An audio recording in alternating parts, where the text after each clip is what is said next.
Our guest today, a true warrior of the lighter weight classes, four-time world champion across two divisions, one of the most respected Filipino American boxers of his generation. He was born in Hawaii, has proudly carried the U.S. and Philippine flags throughout his career, whether that was an Olympian or in his world title fights as well. So from the Olympic Games to world championship belts, he has lived a fighter's journey in full, and great to have Brian Viloria with us on the show. Let's start with the early part of your career when things really got going. You were born in Hawaii to Filipino parents. So many Filipino families look to boxing, right, as a symbol of pride and a sport they want to pursue. For you, when did you first realize that your boxing journey could kind of carry the weight of that identity on a global stage and be the thing that you wanted to pursue?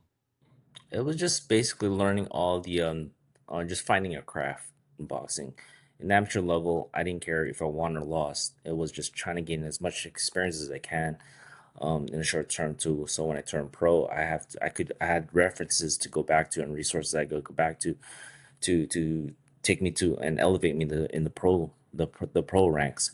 And so the amateur system, the Olympic system gave me the opportunity just to learn my craft, learn about myself, learn how to cut properly, learn how to prepare yourself properly for different fights, and also getting me to get used to different styles in the game, the Cuban styles, the Russian styles, the Mexican styles, and so I fought everyone.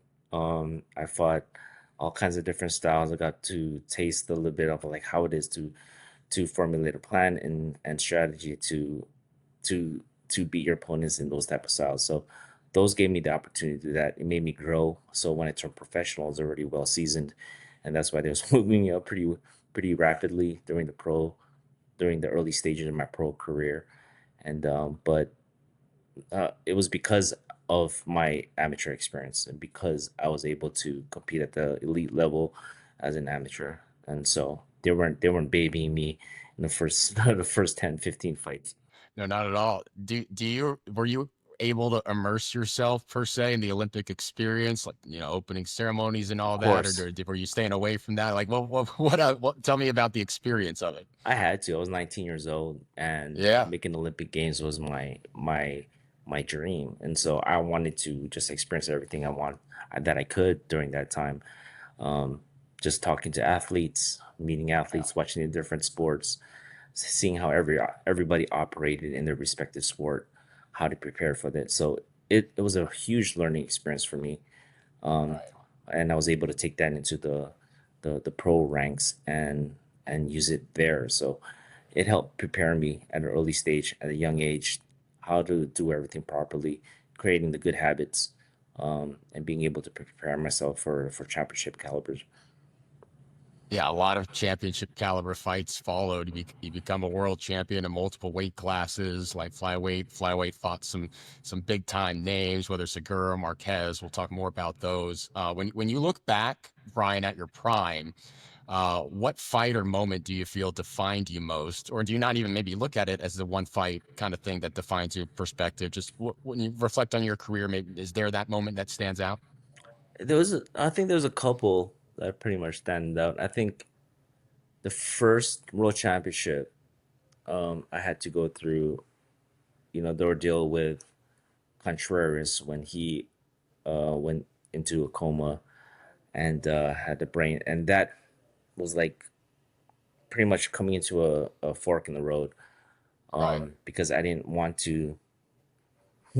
I was in the sport to go and hurt someone to that point where they could have lost their lives, and at the same time, I know how dangerous the sport is, and so I remember that time telling my management team, my family, that if Contreras wasn't going to make it out okay, that I was going to hang the sport up. Luckily, he came out okay, gave me the blessings to keep going on. And so I won the world title fight against Ortiz at first. And he was there at ringside, watching the fight. Um, that was like a moment where I was like, okay, I know what has happened in the past. It wasn't it wasn't in my power to what the events that had taken place. And so Yeah. for me, it was like But now all of that, going through that and winning the world title, then losing the world title, it was like a big learning experience. And then having to go fight 5 straight fights in in the uh in the slums of not the slums in the in the parking lot when it was like Right. pouring rain in Alameda swap meet. That was like all these learning experiences and just outcomes in my career was just crazy. And then winning the title, I think that redefined how much I wanted it, how resilient I can be if I just put all my effort into it. And when I beat Solis for my second world title, I think that was one of the pinnacles in my career where I thought like, you know, I am, Yeah. I was built for this, and this is what I want to do. And then I won 2 more world titles. That was that was pretty much those highlights of my career was what defined me and what helped me get through some of the obstacles in my career. You talk about fighting in humble places to get to where you wanted to be to pursue your goals. When you're in Madison Square Garden in a big fight, or Vegas, right? And the crowd is there. Do you think of those moments and the pathway to get to those goals, and does that reduce the pressure a little bit, knowing that you've grinded to get to that point of your career? I think it was more of a battle between yourself, was battle Yeah, with me, than having to fight in like big coliseums because I fought in some of the smallest venues and some of the biggest venues.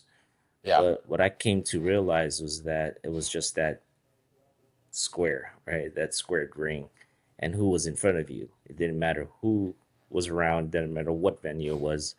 It always came down to just how you prepare for the fighter that's facing you across from that ring, and that helped me. When you look at it that way, it didn't matter where you fought. It's just at the end yeah, of the day, it was just me and you, and we're gonna yeah. show who has the best skills. So it didn't try to, thinking it that way didn't overwhelm me when it became, when the lights turned on, and Right. helped me just realize and just come into, you know, just just knowing that it was just that. It was just, the core essence of who you and what you're doing is just Right. within those ropes. Yeah. Not every fighter transitions smoothly out of the ring. Not every athlete trans smoothly out of the sport, right? It's been 10, 20 years of purpose, of regimen, of routine, and then that can go out the window kind of quickly. But you've stayed involved, you've stayed visible, you're coaching. How did you approach retirement, and what's been the most fulfilling in this next chapter of your life? I think with every athlete, whether it be boxing or any other sport, when you retire, it has this feeling of just your identity getting ripped out of for you, because all your Yeah, life you spend all your energy and all your time and you sacrifice so much for you to become this person, like this world champion. And when you reach that goal, and then when you say, okay, I'm going to retire from the sport, um, who am I? yeah, You have to battle. You come into this identity battle within yourself. Like, okay, who am I now? Like, I'm not that champion anymore. I'm not that fighter anymore. And a lot of people go into depression. You know, a lot of people go into alcohol and drugs to take away their pain. Sometimes the fighters come back after spending long times away, or being retired for 5 years, and yeah. they try to come back like Manny. I don't know if he but I salute him to that and what he's doing. But for me, it wasn't a battle. It wasn't a long battle. I just say, okay, Yeah. what now? Who am I gonna do? What is the next chapter in my life? And I had a lot of knowledge and a lot of experience that I could share to the next crop.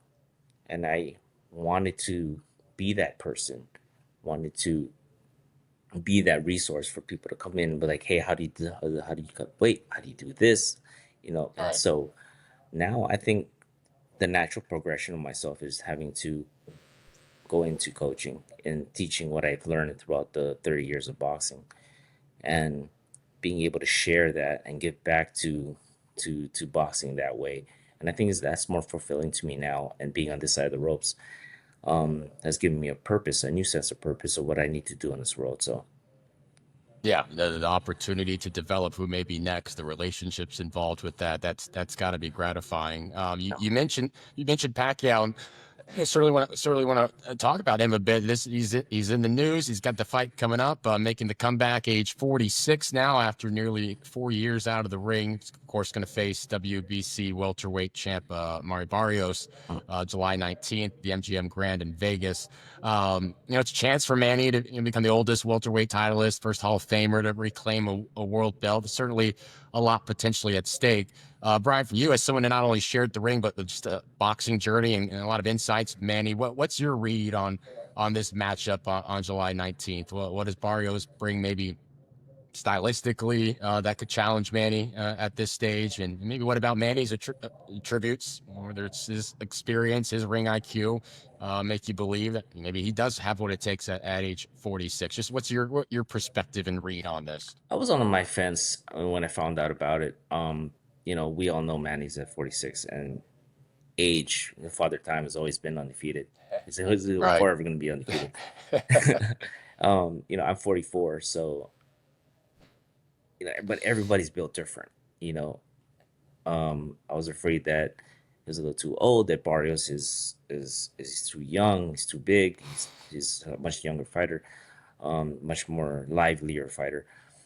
But history has shown, from in like George Foreman or Yeah. Bernard Hopkins, that you're able to do this if you do it properly, if you do it right, if you're approaching the game with respect and treating your body right, resting the right way, training the right way. We don't know what the outcome's going to be. I hope Manny will go through this and prove everybody wrong that he still has what it takes, which I think he does. But it's going to be a tough, tough battle for him to prove that. And Mari Barrios is a young fighter.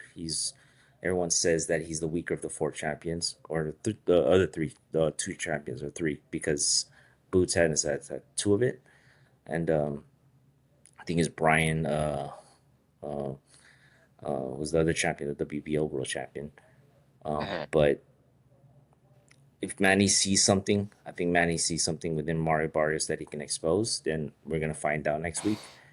Um, but I've seen Manny training. I seen him, in the gym, and he's looking great. Yeah. Um, Still possesses the same power. May not be as fast as he was 10, 15 years ago, but you know, if timing will help with that, and just going in there in great shape, I think he'll do just fine. For you personally, when you watch Manny now, is it as just a fan of the sport, a fellow fighter, or brother representing the Philippines? Just what lens do you view him in this stage and this fight? Just with great respect, great Yeah. because it's nostalgic. We've been training together since 2001, 2002, Wow. Yeah. and to see his development from then until now, it's like, man, you're still doing this. This is insane to me. Um, but he still has that fire. When he says that he has that fire within him and that he still has that passion for it, then who are we to say, you know, don't do it? Um, I say go ahead, do it right, go and represent, and I give all my luck and my prayers out to him, and I'm sure he'll do well. He will do well.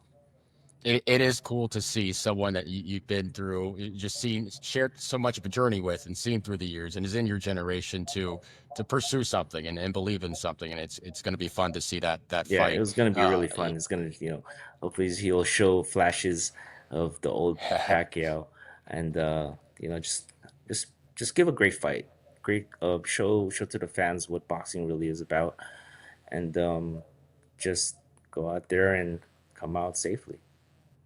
Last thing here for you, Brian. We'll certainly be locked into that.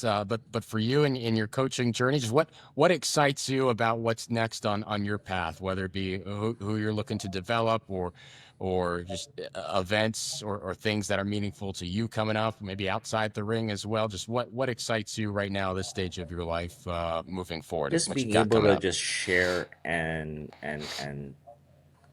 give back the knowledge and experience they have to the next crop of fighters, like I said earlier. Um, and for the ones that ask me for the help or come my way, I just seeing their development is exciting me. Is what excites me. Seeing them from what they first started to who they can become, and hopefully getting them into the right position for a world title. I'm helped with Johnny Beck, helped with many other world champions and fighters, and just seeing the next crop, the next people that goes up, is that's exciting me right now. So Well, you had an awesome career, and that's transitioning into coaching now. I enjoyed watching a lot of your fights on YouTube as I was getting ready for this conversation, and seeing the moments and that you got to have as part of your career. So thanks, I AJ. appreciate you taking the time, and thanks for joining us on the podcast. Thank you for having me again, and hopefully I see you guys again soon, AJ. Thank you.